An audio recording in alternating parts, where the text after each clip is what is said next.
Well, imagine waking up one morning only to find out that apparently you've travelled to an exotic Middle Eastern location and assassinated an alleged arms dealer. Well, that's exactly what happened recently to a number of individuals from Germany, France, Britain and Australia. And as with any great spy thriller, there was a twist. They were all dual nationals living in Israel, and their identities had been used as cover by the real killers. Here's Trevor Borman with our report.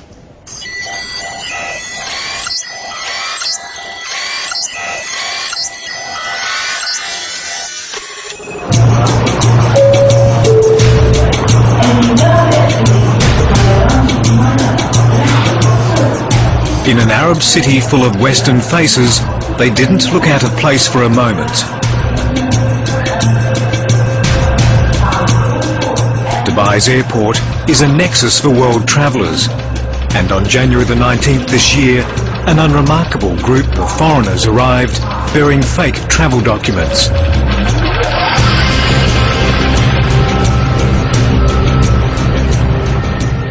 The man in the blue tennis gear is masquerading as Australian Joshua Bruce. He arrived hours earlier on this passport.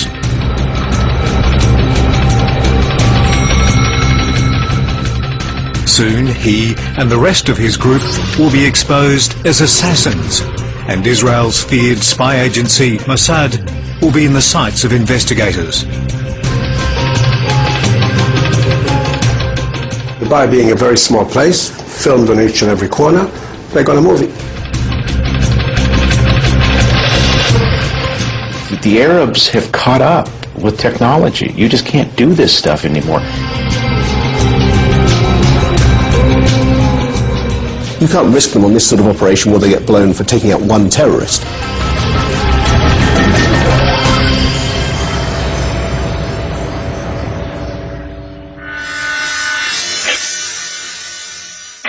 This is the spy story that could well spell the end of old-fashioned cloak and dagger espionage. Technology has always served intelligence agencies well. But here in Dubai, it's the spooks, it seems, who've been outfoxed by high-tech surveillance.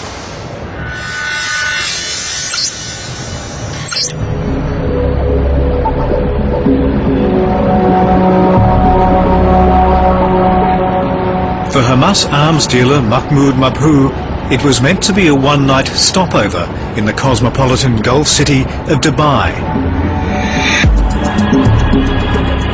The Palestinian resistance fighter was known to Mossad for buying weapons from Iran, and notorious also for kidnapping and killing 2 Israeli soldiers in 1989.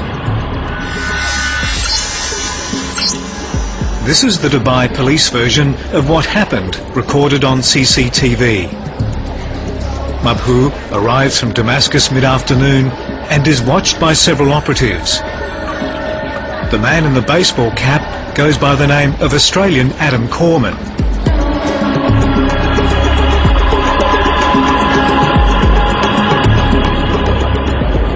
As Mahmoud Mabhouh arrives at the hotel, another man travelling on a fake Australian passport is waiting.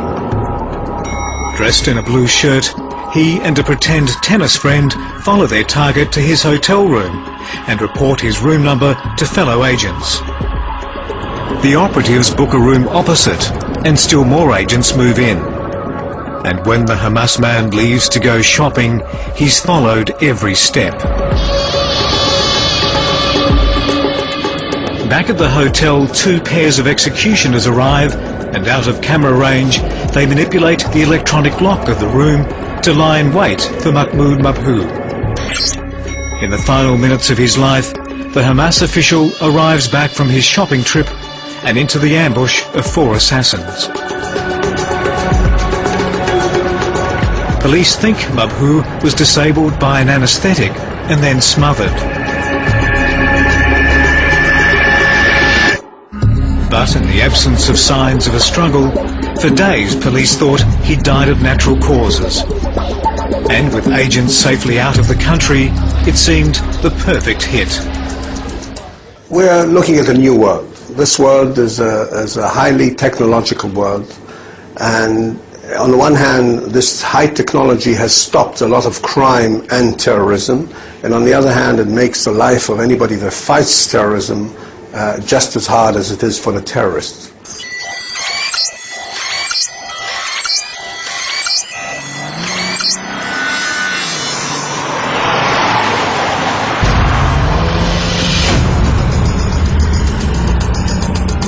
Mossad headquarters is a highly secured compound north of Tel Aviv, where only discreet filming can evade security.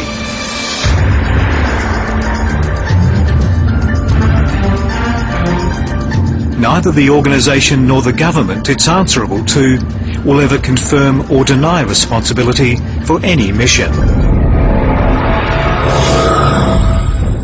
So I've come to meet former agent Rami Igra in his office in Tel Aviv. Mr. Igra, tell me what you can about your past with the organisation. I'm a pensioner, that's all. Okay. I want to ask you about... Rami Igra's difficulty is that he's sworn to secrecy about his Mossad past, but he's agreed to make some observations about the Dubai hit. Once a team like this starts working, it is very easy technologically to trace them at each and every point of the whole maneuver. Our message, the fact that Israel has might, and the might is military and other, is known across the world. We don't have to advertise. This is a well-known brand name.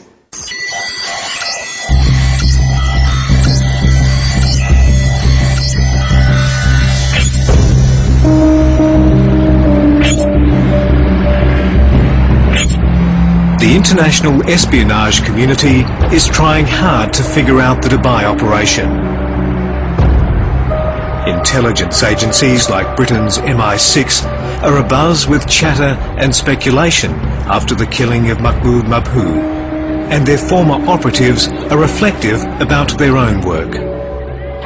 Well, British intelligence has never carried out assassinations. In fact, going back to the 1930s, there were even two plans to assassinate Hitler. In 1938, permission was refused because it was believed to be counterproductive. You're just creating martyrdom, you're creating that feel of persecution, and in the long term, that's negative. Harry Ferguson is the former MI6 spy who now writes books with tips on how to lie without being caught and how to follow someone without them knowing. In one sense, this was a successful operation in that they took out the target and all their operatives got back to Israel and are now safe. And the fact that such a large team was used would tend to suggest that they've had to move at very short notice. I suspect the commander was Mossad, I suspect the support staff were Mossad, but the guys with their feet on the ground who it was known were going to be photographed, I suspect were probably military.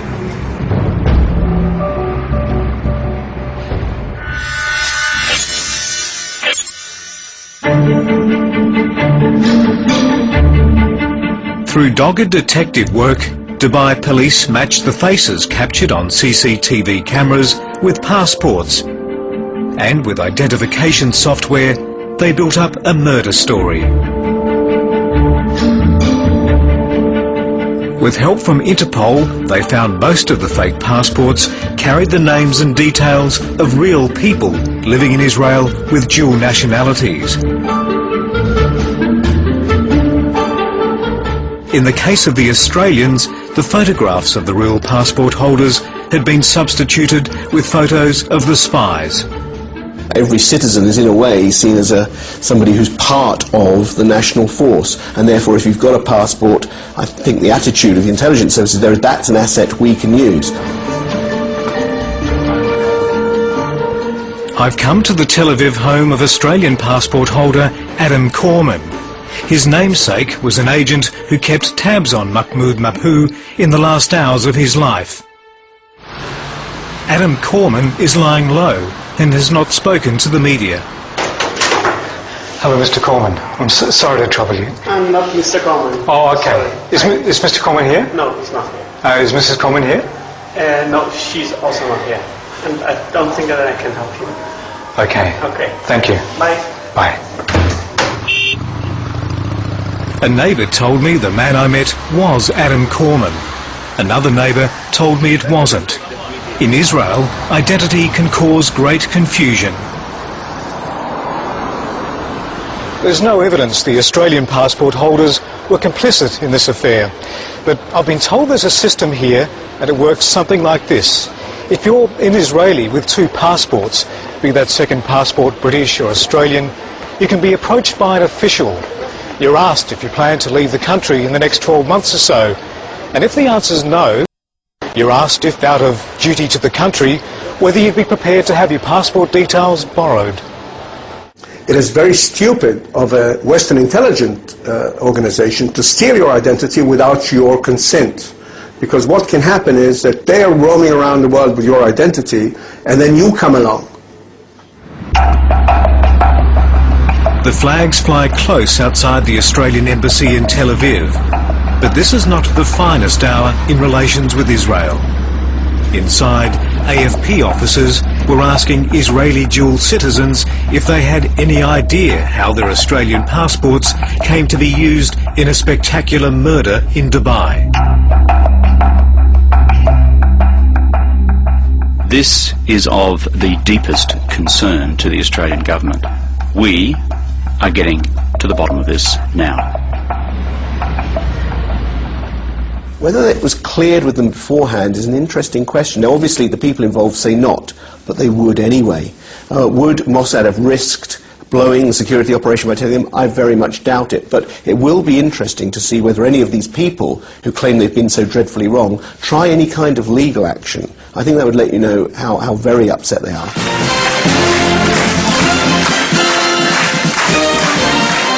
The Dubai assassination is the talk of Israel. Most people here assume it was their beloved Mossad.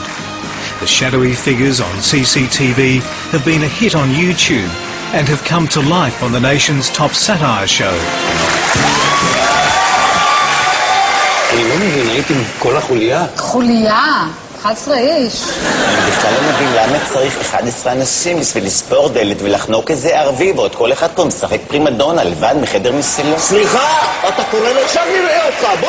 אני נותן... We can laugh at ourselves very easily. By making fun of it, of course, you play a game which doesn't really tell you anything about did we do it, didn't we do it, or how do we feel about it. But it's because it's very cynical and it's sort of self-denigrating in a way.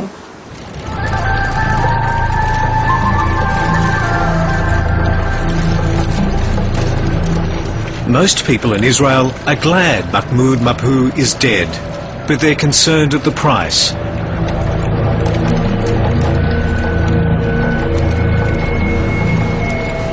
If his death was supposed to look like natural causes, then the mission failed because the agents were caught out. But even in a nation surrounded by enemies, some don't believe the end justifies the means.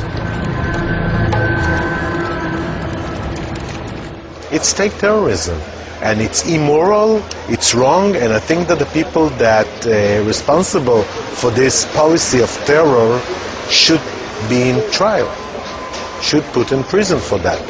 We don't have capital punishment in our legal system. It means that as a society we made a decision that we are not going to let the judges in trial to sentence people to death. So how come security bureaucrat, General Secret Service bureaucrat, Mossad bureaucrat can make such a decision to kill people without trial?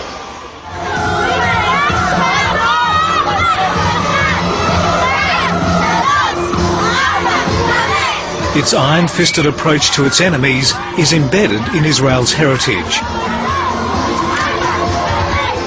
The Festival of Purim is the happiest Jewish celebration of the year. It's the biblical story of how a small, oppressed population found the courage to overcome an evil enemy. Welcome to the Promised Land!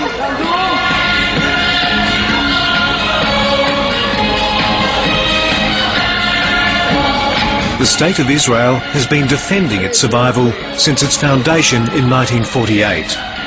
And its overseas spy agency has spared no mercy for enemies of the state.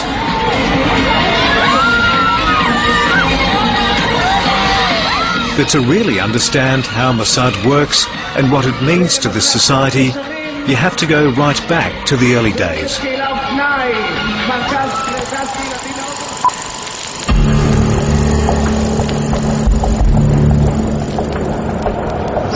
was the first time that the Mossad grabbed international headlines. It was an international story. Adolf Eichmann was regarded as the architect of the Nazi Holocaust. When Berlin fell in the Second World War, he fled to Argentina. Mossad would launch an audacious mission to kidnap Eichmann so that he could be brought to Israel, tried and executed.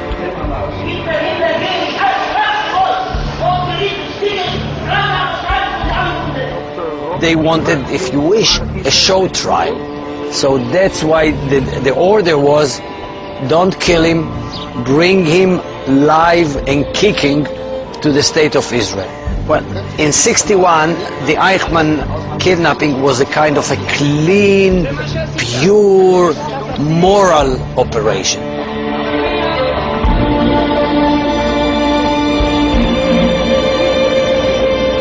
But in the 1970s, an atrocity at the Munich Olympics steered Mossad on a path of revenge and retribution. Palestinian gunmen murdered 11 Israeli athletes and coaches, and Mossad's brief was to hunt the organisers one by one. Yes, if you do something bad to us, we may reciprocate. But we would not do it out of being totally mad. We are not Murder Incorporated.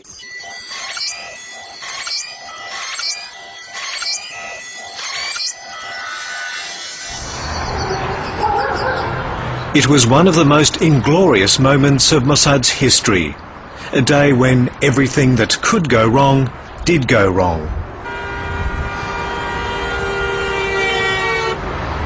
Palestinian Naim Khatib surveys a vacant block of land in the Jordanian capital Amman. It was here he became a local hero for a most extraordinary feat, catching 2 Mossad agents red-handed and turning them over to police. طبعا اكيد شعوري شعور يعني يعجز عنه الوصف، فخر واعتزاز وكبرياء وشموخ.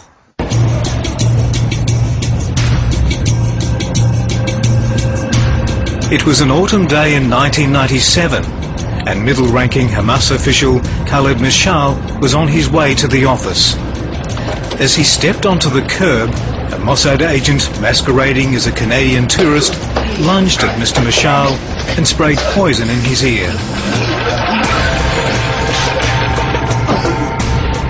The agent and his accomplice would be caught, but Khaled Mashal would have 24 hours to live. Mossad's clumsy plan was for it to look like he died of natural causes. With the 2 agents in jail, Jordan's King Hussein had the upper hand. And the message that was sent to the Israelis was, you will bring the antidote, or I'm going to sever all relations with Israel, cancel the peace treaty, close down the embassy, kick everybody out. But most importantly, the 2 Mossad agents that we have in custody are going to have a public trial in Jordan. It was the low point of Mossad's history. At the urging of American President Bill Clinton, Israel handed over the antidote and the agents were released. Khaled Mashal recovered, and the episode catapulted him to become the leader of Hamas. And an ordinary Palestinian who caught some would-be assassins discovered the frailty of a spy agency. بس هو السمعة تبعتهم وصيت الموساد أرهب الناس وأرعب الناس ليس أكثر. ولهم عبارة عن بشر عاديين وأجبن من إنه في وقت الحوادث في وقت الواقعة أجبن من إنه يقاوم أكثر من اللازم. There is fear that Mossad is everywhere, and it can be in any city in the Arab world, and that everybody is looking back at the last unsolved murders and attacks in this part of the world to try and see what is the connection with the Mossad. I personally don't think that assassinations are helpful, not from the moral point of view. All terrorists are replaced sooner or later. He was not the head of the group. He was not the guy that was calling the shots. I don't think he was that heavyweight that was worth killing. You have to give a credit at least to the planners that they didn't use car bombs, they didn't want to kill innocent people, they could blown up his room. Mossad is overrated. You know, look at the failed assassinations, look at Dubai. I was lazy, it was sloppy.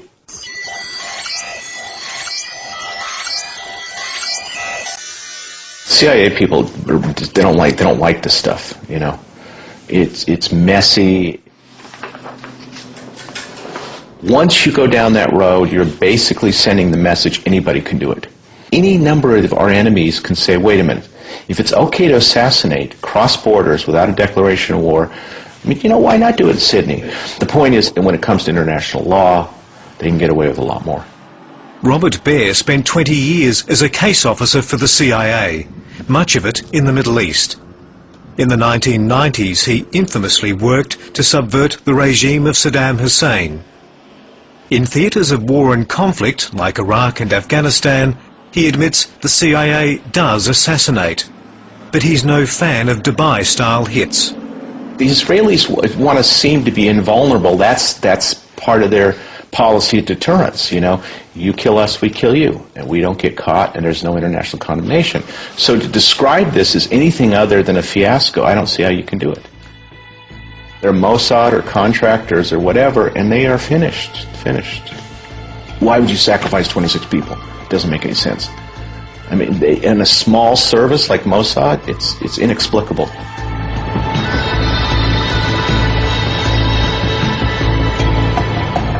The events in this city on the 19th of January are reverberating across the world. Western governments, including Australia's, are incensed that its passport should be used in this way.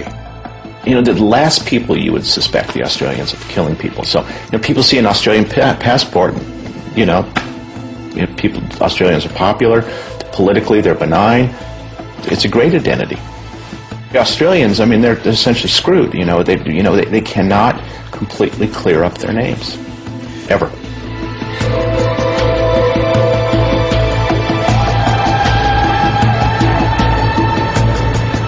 An oil-rich Arab emirate has come of age and has warned a fearsome enemy that it cannot get away with murder. A death squad has had its cover blown, and a legendary spy agency has been all but outed. Retribution is not done through targeted assassinations. They believe, rightly or wrongly, they're fighting for their survival and that they have to get rid of the Palestinians, either politically or otherwise, in order to survive. And that's one reason why you assassinate people. You want the others to be in fear. You want to say, look, we did this and we will get you next.